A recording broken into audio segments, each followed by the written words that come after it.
This is KSL Sports Live, broadcasting from the Mountain Home Services studios. 7 rounds up, 7 rounds down, 257 picks, and several of those selections went to our locals. We've got full coverage coming your way right now on KSL Sports Live of the NFL Draft. All right, thank you for making us your pick on this Saturday evening. The Utah Hockey Club enters a big offseason. What moves can and will they make to become a playoff team? And maybe even more pressing for the fans, what will the team name be? Those answers are on the way. Plus, a look at why the future for the Jazz is pretty bright. But we're going to start this show off with what we hope to see the Utah Jazz doing in the next couple of years, which is participating in the playoffs. Donovan Mitchell once led the Jazz to the number 1 overall seed, which ended in his second-round exit. Now, Donovan has led the Cavs to the top seed in the East, and today, a chance to take a stranglehold on their first-round series lead with the Miami Heat. Game 3 between the Cavs and the Heat down in Miami. Cleveland winning each of the first 2. First quarter, Ty Jerome dishes to DeAndre Hunter. He throws it down. That caps off an 18-0 Cleveland run. Later, Hunter would hit the triple. Then he pays it forward by dishing it to Evan Mobley for the flush. Cleveland goes into halftime leading by 20. In the second half, the Cavs would maintain that lead, thanks to Spida Mitchell. The step-back 3 is good. Then he hits another from pretty much the same spot on the floor. Cavs go up by 24. Then to close things out, Mobley. He throws down the slam and then hits the three-pointer from the top of the arc. And the Cavs easily take that 3-0 series lead. They look for the sweep on Monday. Oklahoma City Thunder were going for the sweep today against the Memphis Grizzlies. Thunder have been playing with a lot of defensive intensity. That intensity, led by Alex Caruso, shows off his hops to get the block. And then he's rewarded on the other end. Nails the triple. OKC up by 6 in the third quarter. Isaiah Hartenstein gets the steal. Then gets it to Chet Holmgren for the jam. Shai Gilgeous-Alexander had a big night. He finished with 38 points, 3 of them here. The layup and the foul, but his biggest bucket would come in the final seconds. Thunder only up by 3. Step back jumper seals the game, and the Thunder sweep the Grizz to move on to the second round. Well, ever since the Las Vegas Golden Knights came into existence in 2017, they've made it to the Stanley Cup playoffs in all but one of their 8 seasons. And they've won a Stanley Cup as well. Now they're trying to get out of the first round for the first time since winning the Cup 2 years ago. But they trailed this series 2-1. Game 4 this afternoon in St. Paul against the Wild. Pick it up in the third period. Golden Knights down a goal. Nicolas Waugh ties it up for the Vegas Knights with the power play goal. It's 2-2. Then later, Tomas Hertl gives Vegas the lead, his third of the playoffs.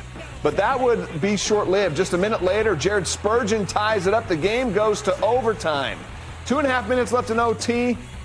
Ivan Barbashev ends it. And the Golden Knights tie the series up at 2 games each.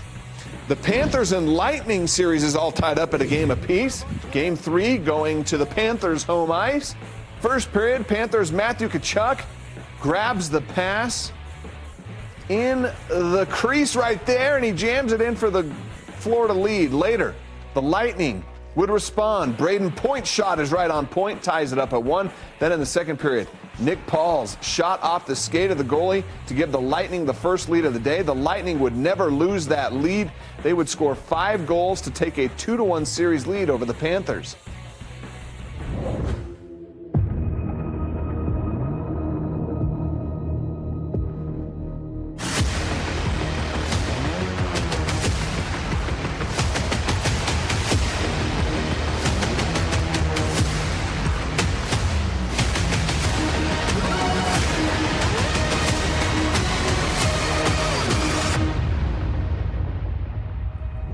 According to Pro Football Reference, 135 players all-time have been drafted out of Utah State. They've had a Hall of Famer in Merlin Olsen, a future Hall of Famer in Bobby Wagner, a first-round quarterback in Jordan Love. Well, today, the next Aggie on the list was taken in the NFL Draft. The Kansas City Chiefs select Jalen Royds, wide receiver, Utah State. Oh, it's a Kansas City Royals. Time. The city of Fountains made a splash on Saturday when the Kansas City Chiefs took Aggies wide receiver Jalen Royals in the 4th round on Saturday. Royals tied for the quickest 10-yard split at any position at the NFL Scouting Combine. That's one reason why he gets so much separation downfield. 9 of his touchdowns went for 50 yards or more at Utah State.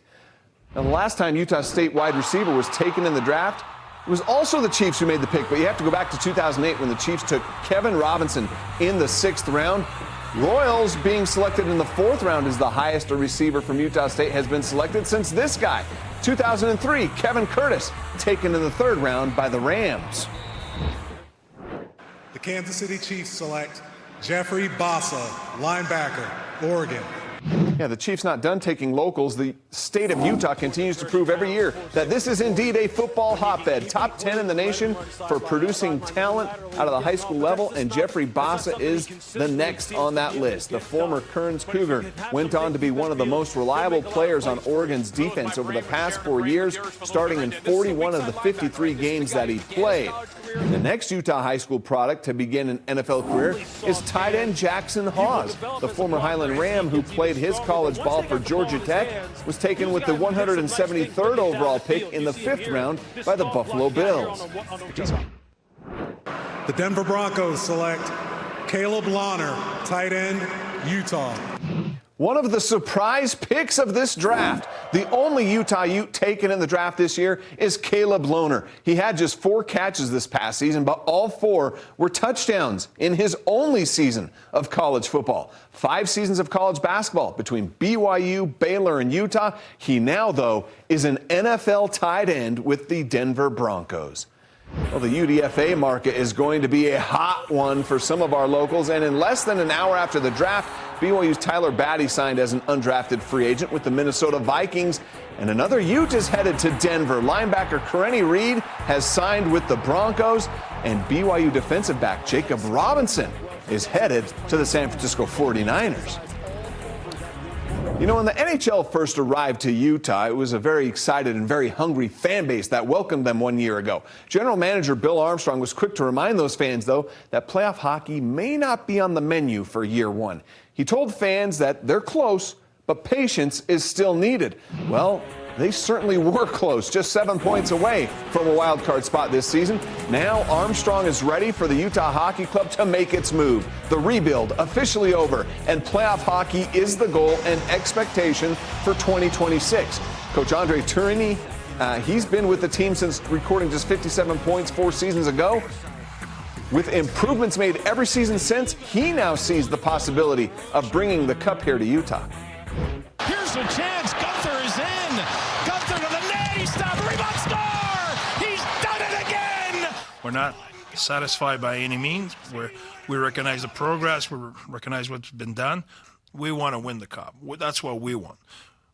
Where are we in that stage? I will let you judge that. Having that said, we know we're getting better and it's exciting. We're looking at the team on the other side and now we're thinking, okay, let's put the 2 team and play our A game, both of us, and we'll figure it out in the last 5 minutes who get the post in. You know, that's a great feeling.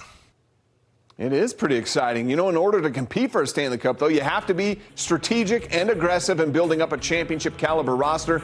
They have the 3rd youngest roster in the NHL, a roster that produced 5 20-goal scorers this season, which is 9th most in the NHL, and a goalkeeper who has the 5th most saves in the NHL since the Four Nations break. This offseason, they've got the money and the assets to build on that. There's not a single conversation that we won't be able to entertain with the capability and capacity to execute on it. And so as long as it makes sense for the short and long-term vision that we have for this organization, then, you know, that's a great place to be, having that kind of flexibility. A lot of teams that you saw that won the summer didn't win the winter. And it's really important that we have planning for everybody to make sure that we spend the money wisely. Well, here's a look at what Utah has to play with this offseason. They have the 5th most cap room in the NHL with just under $8 million to spend. NHL free agency beginning on July 1st. But before that, the NHL draft will take place on June 27th and 28th. And Utah will have the 14th overall pick in the 1st round, as well as picks in both the 2nd and 3rd rounds. As for their own roster, Jack McBain, who played all 82 games this season, is a restricted free agent. And defenseman Robert Bertuzzo and Nick DeSimone will be unrestricted free agents, as well as goalie Jackson Stauber and forwards Nick Bugstad and Michael Carconi. This past week, Real Salt Lake was active, building up that offensive threat on the roster. RSL added 25-year-old striker Willie Agata from Sporting Kansas City in exchange for $500,000. Then they went on and signed veteran attacker Johnny Russell, a Scotland native, both with the club today as RSL makes its first trip to San Diego FC. That game just barely underway. Right now, not a lot going on. It's a scoreless game. We'll have full highlights for you coming up tonight on KSL 5 News. All right, let's jump over to the big leagues. Brewers and Cardinals in the NL Central. Brewers would try as much as 5 until top of the 9th when Jackson Churio hits a 2-run homer to tie things up at 5. But Cardinals, Nolan Arenado would get the last word. Nolan Arenado walks him off. Yeah, the Cardinals hold off the Brewers for a comeback win, 6-5. Texas Rangers visiting the San Francisco Giants. Giants would trail by 2 runs going into the bottom of the 5th. Willie Adames ties it up with a 2-run double. Then in the bottom of the 9th, with the game still tied, Patrick Bailey delivers for the Giants. They pinch hit, walk-off hit. The Giants get the win 3-2. They are right near the top in the NL West this season. Jackson Dart became the 12th former Utah high school football player to be taken in the first round of the NFL draft, and he's just the 3rd quarterback on that list. So who came before him? We'll take a walk down memory lane, turn back the clock to show you that list that he joins coming up. And the future seems pretty bright for the Utah Jazz. What the 3 first-round draft picks from this last summer did for the Jazz in their rookie seasons, coming up. 144th pick in the 2025 NFL Draft, the Cleveland Browns select Shedeur Sanders, quarterback. There it is, the story of the 2025 NFL Draft. Colorado quarterback Shedeur Sanders, rated by many as a top 10 pick in this year's draft, was passed up by 5 quarterbacks before he finally heard his name called in the 5th round. The Browns, who already took Dylan Gabriel in the 3rd round yesterday, they're bringing Sanders to Cleveland as well. The New York Giants select Jackson Dart, quarterback, Mississippi. Yeah, Jackson Dart didn't have to wait that long. On Thursday night, in front of the entire football world, Utah's own Jackson Dart heard his name called by Commissioner Roger Goodell in the 1st round of the NFL Draft, following in Eli Manning's footsteps maybe, from Ole Miss to the Giants. You know, you really can't sleep on the football talent coming out of the state of Utah. Utah consistently ranks in the top 10 per capita for active players in the NFL. But it's not that often that a local high school kid hears his name called in the 1st round of the NFL Draft. But on Thursday night, Jackson, who played at both Roy High and Corner Canyon, became the 12th all-time player from a Utah high school taken in the 1st round of the NFL Draft. The Giants traded back into the 1st round on Thursday to take him with that 25th pick. That's how highly they thought of Dart. Shortly after the selection was made, the Giants sent a plane to pick Dart up here in Utah, fly him back out to New York, where he was introduced to the media in the Big Apple Friday morning. Dart doesn't expect to start right away. Instead, he plans to learn from a Super Bowl champ. I just try to stay away from, that as much as I can. I'm really just focused on getting better each and every day. And, I feel like anytime I step on a football field, I'm going to go out there and ball, regardless of who I'm playing against. So I have that confidence in myself. But at the same time, I understand that coming to a next level, there's definitely going to be a development piece. And that goes for anybody, regardless of where you're at in your career, if you're taking it to the next level. So, that's my plan, to attack each and every day and to prepare myself for, whenever my time's to come. Well, Dart is the 3rd quarterback from a Utah high school taken in the 1st round. Just 4 years ago, it was Zach Wilson, who played at Corner Canyon High School, who was taken 2nd overall by the New York Jets. Wilson is now entering his 5th season in the NFL and is now a member of the Miami Dolphins.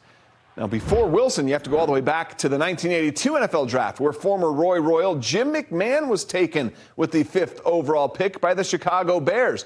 In his 4th season in the league, he helped lead the Bears to a Super Bowl title in Super Bowl 20. McMahon lasted 15 seasons in the NFL. Some breaking news today. It's being reported by On3 Sports that BYU receiver and kick returner Keelan Marion has committed to the Miami Hurricanes. He led the nation with 2 kicks returned for touchdown last season. He has also contributed 698 total yards and 6 total touchdowns for the Cougar offense over the past 2 years. The Utah Jazz, they'll have 2 first-round picks in this year's draft. We found out in 2 weeks if one of those will be a first overall pick or not. Whoever they pick, they'll be joining a trio of rookies from this past season that the Jazz hope will be a big part of the future of this franchise. Cody Williams was taken last year with that 10th overall pick, but he was the least productive of the drafted rookies, believe it or not. Williams averaged 4.6 points, 2.3 rebounds per game, while he struggled with his shot. He only shot 32% from the field. Now, he played in 50 games for the Jazz this season, started in 21 of those. His best game, though, was all the way back against the Bulls on November 4th when he scored 11 points and dished out 4 assists and had 5 rebounds. All 3 of these rookies, this summer is probably the most important summer of their young careers because they finally have time to train.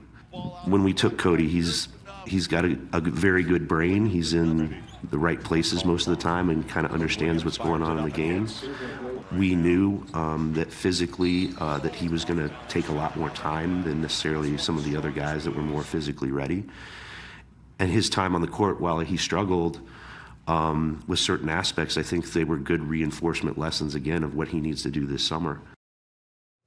Well, Isaiah Collier may go down as one of the steals in this past 2024 NBA draft. Once thought of as a high lottery pick, the Jazz were able to get him at 29th overall. He ended up averaging 8.7 points and 6.3 assists per game while recording 11 double-doubles, the 5th most by any rookie this season.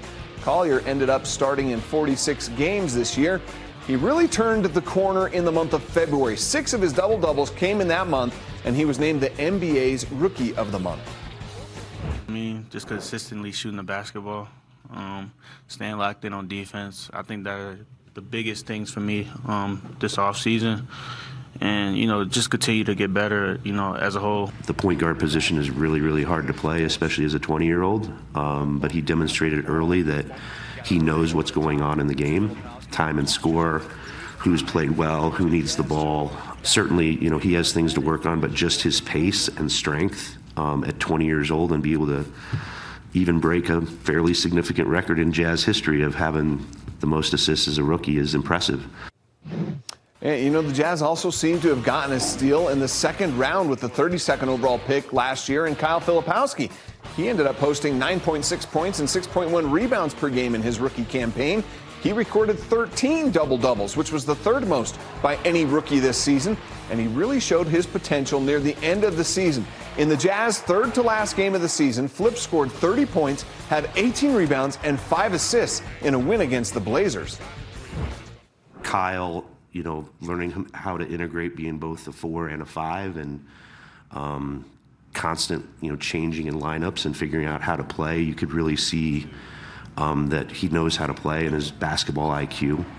Just getting stronger for one. That's a big one because the longevity, how long this season is, you're definitely going to have to need that. And then smaller, more detailed things like positioning on defense or getting my feet quicker to be ready to catch and shoot the ball, things like that. Hey, Utah hockey fans, are you ready to find out what the team name of this franchise is going to be? Utah's president of hockey operations, Chris Armstrong, answers one of the more pressing questions this offseason. Can you tell us the name of the team? That's coming up next. Now that the inaugural season's over with for the Utah Hockey Club, fans, they're going to be wondering how active the club will be in free agency, maybe in trades, or who it'll be that they'll be selecting in the upcoming NHL draft. But maybe the even more pressing matter amongst the clubbers, what will the team name be, right? It's a subject pretty much everyone has an opinion on.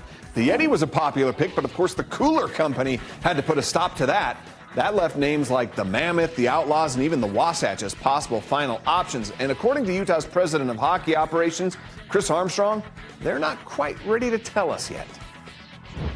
the bearer of disappointing news. I'm not in a position to give you much of an update today on the naming of the team. I know that's a topic of great interest. But yeah, we've obviously been thrilled to engage our fans at what we think is a pretty unprecedented level. And we're definitely in the home stretch and on track to announce that in the coming months here. But not much more I can say about it today. Coming months? That sounds like a long time. Football season is right now, guys. Yes, the UFL delivered one of the top highlights in sports this weekend. I'll show you next. And again on RSL, scary moment in the 15th minute against San Diego FC. RSL goalkeeper Rafael Cabral collides with Brian Vera. Vera would be taken off with a concussion. He is in the concussion protocol. 35th minute, Cabral keeps the sheet clean for RSL. And just moments ago, Diego Luna scores to put RSL up 1-0. All right, some fireworks from the UFL Friday night. The Birmingham Stallions on to try the 63-yard field goal before the half. The kick coming up a bit short, and the Showboats capitalize. Return by Isaiah Henney on the short field goal. Henney up the sidelines. Henney with blockers in front. Isaiah Henney with a move. Isaiah Henney is going to take this one all the way back for the Memphis Showboats. Nice. Isaiah Henney returns the missed kick 108 yards for the kick 6. Don't tell me the UFL doesn't have good highlights, because they do. A big KSL Sports congratulations to Salt Lake Bees manager Keith Johnson. On Friday night, Johnson picked up the 900th win of his managerial career. He has been in the Angels organization for 18 seasons, 10 of those as the Bees manager off and on over the years, and now he's got 900 wins. Way to go, Keith Johnson, as they took down the OKC Comets. All right, download the KSL Sports app and then come back for us tonight. KSL 5 News at 10. See you then.